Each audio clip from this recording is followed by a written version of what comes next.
ओम नमः भगवते वासुदेवाय। आज हम बात करेंगे जितिया जीवित पुत्र का व्रत कथा के बारे में।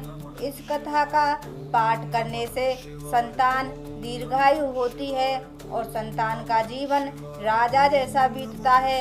आज माताएं और बहनें अपने बच्चों की दीर्घायु के लिए जीवित पुत्र का व्रत यानी कि जितिया का व्रत रखेंगी और भगवान जीमूतवाहन की विधि विधान से पूजा करके व्रत करने का संकल्प लेंगी। आपके अपने चैनल जीव्रत पर्व त्योहार को लाइक सब्सक्राइब करें और प्यारा सा कमेंट जरूर करें। हर साल आश्विन मास में कृष्ण पक्ष की सप्तमी वृद्धा अष्टमी तिथि में यह व्रत किया जाता है।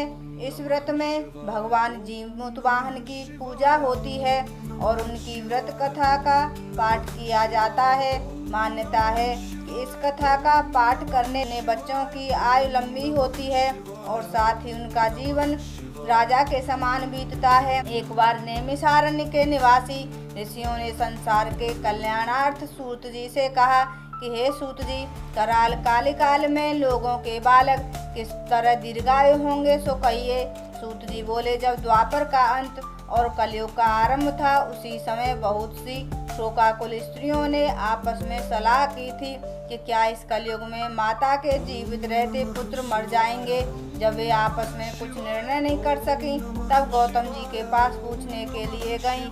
जब उनके पास पहुंची तो उस समय गौतम जी आनंद के साथ बैठे थे। उनके सामने जाकर उन्होंने मस्तक झुकाकर प्रणाम किया। तदनंतर स्त्रियों ने पूछा, हे प्रभु, इस कलयुग में लोगों के पुत्र किस तरह जीवित रहेंगे? इसके लिए कोई व्रत या तप हो तो कृपा करके बताइए। इस तरह उनकी बात सुनकर गौतम जी बस में वही बात कहूँगा जो मैंने पहले सुन रखा है। गौतम जी ने कहा, जब महाभारत युद्ध का अंत हो गया था और द्रोण पुत्र अश्वत्थामा के द्वारा अपने बेटों को मरा देखकर सब पांडव बड़े दुखी हुए तो पुत्र के शोक से व्याकुल होकर द्रौपदी अपनी सखियों के साथ ब्राह्मण वेश धौम्य के पास गईं और उसने धौम्य से कहा, हे विप्रेंद्र, कौन सा उपाय करने से बच्चे दीर्घायु हो सकते हैं? कृपा करके ठीक ठाक कहिए।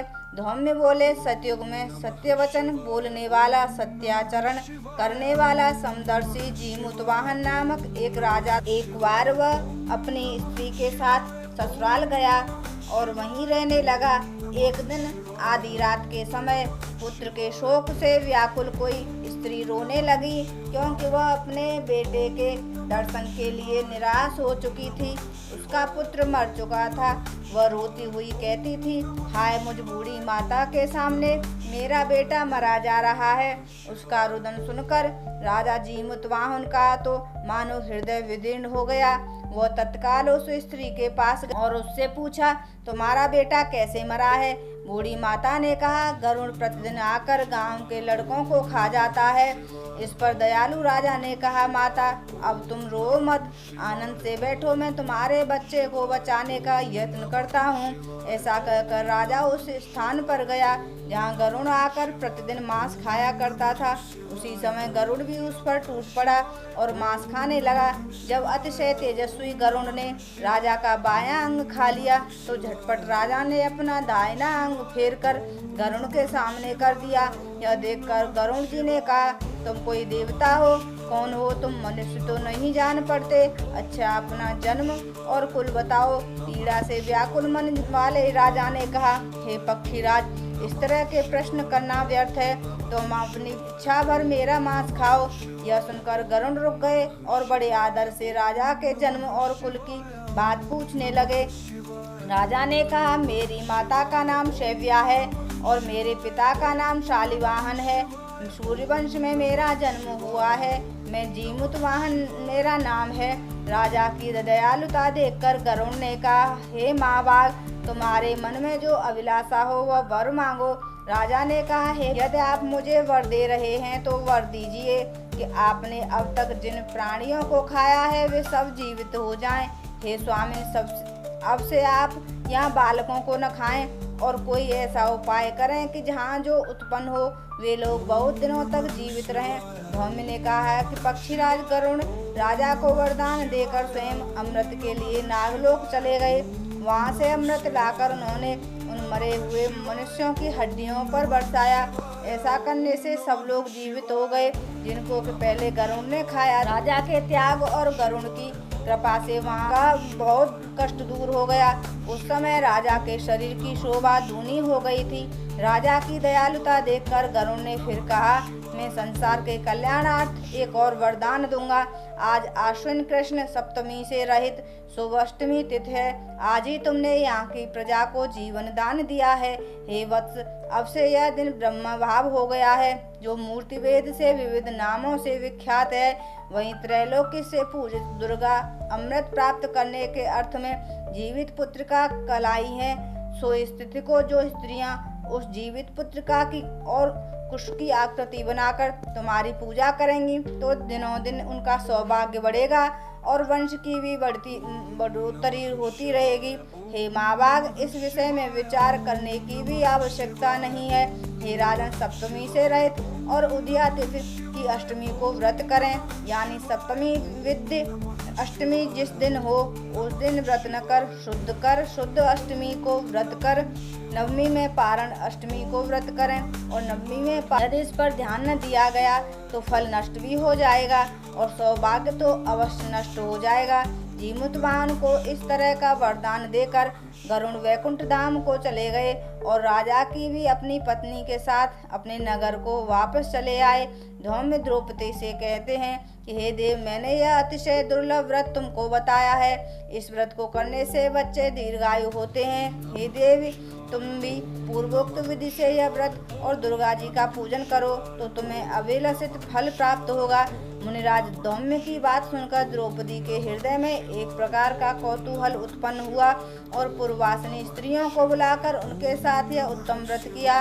गौतम ने कहा, यह व्रत और इसके प्रभाव को किसी एक चिन्ह ने सुन लिया और अपनी सखी सियारिन को के बाद पीपल वृक्ष की शाखा पर बैठकर उस चिन्ह ने और उस वृक्ष के खोते में बैठकर सियारिन ने भी व्रत किया। फिर वही चिन्नी किसी उत्तम ब्राह्मण के मुंह से यह कथा सुनाई और पीपल के खोते में बैठी हुई अपनी सखी को सुनाया। सियारिन ने आधी कथा सुनी थी कि उसे भूख लग गई और वह उसी समय शव से भरे शमशान में पहुंची, जहां उसने इच्छावर मांस का भोजन किया और चिन्नी बिना कुछ खाए पिए रह गई और सवेरा हो गया। सवेरे वह गौशाला में गई और वहां गौ का दूध पिया। इस तरह नवमी को उसने पारण। दिनों बाद वे दोनों मर गईं और अयोध्या में किसी धनी व्यापारी के घर में जन्मी।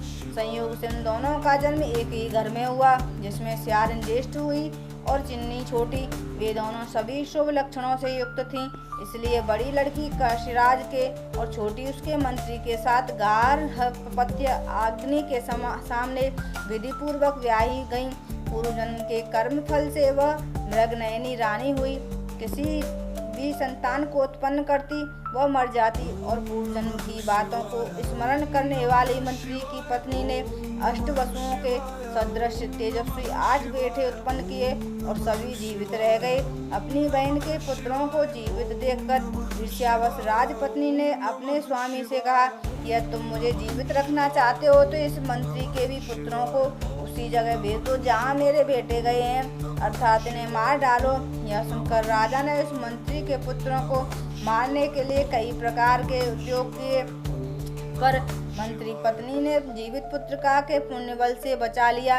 एक दिन राजा ने अपने आदमियों से उन पुत्रों का सिर कटवाकर पिटारी में रखवाया और वह पिटारी उनकी माता मंत्री पत्नी के साथ भेज दिया, किंतु वे 8 सिर बेशकीमती जवाहरात हो गए और भले चंगे वे 8 लड़के अपनी माता के पास वापस चले गए।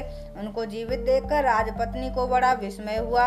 अंत में वह मंत्री की पत्नी के पास आई और उसने पूछा, बहन, तुमने कौन सा ऐसा पुण्य किया है जिससे बार बार मारे जाने पर भी तुम्हारे बेटे नहीं मरते? इस पर मंत्री की पत्नी ने कहा, पूर्व जन्म में चिन्नी थी और तुम सियारिन, तो हमने और तुमने साथ साथ जीवित पुत्र का व्रत किया था। तुमने व्रत के नियमों का भली भांति पालन नहीं किया था और मैंने किया था। इसी दोष से हे बहन तुम्हारे बेटे नहीं जीते।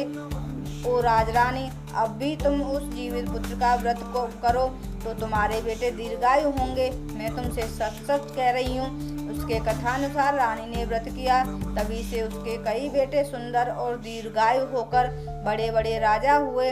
सूत जी कहते हैं कि सब प्रकार का आनंद देने वाला मैंने यह दिव्य व्रत बतलाया। स्त्रियां चिरंजीवी संतान चाहती हों तो विधि पूर्वक यह व्रत करें। वीडियो अगर अच्छी लगी हो तो दोस्तों चैनल को लाइक सब्सक्राइब करें और कमेंट में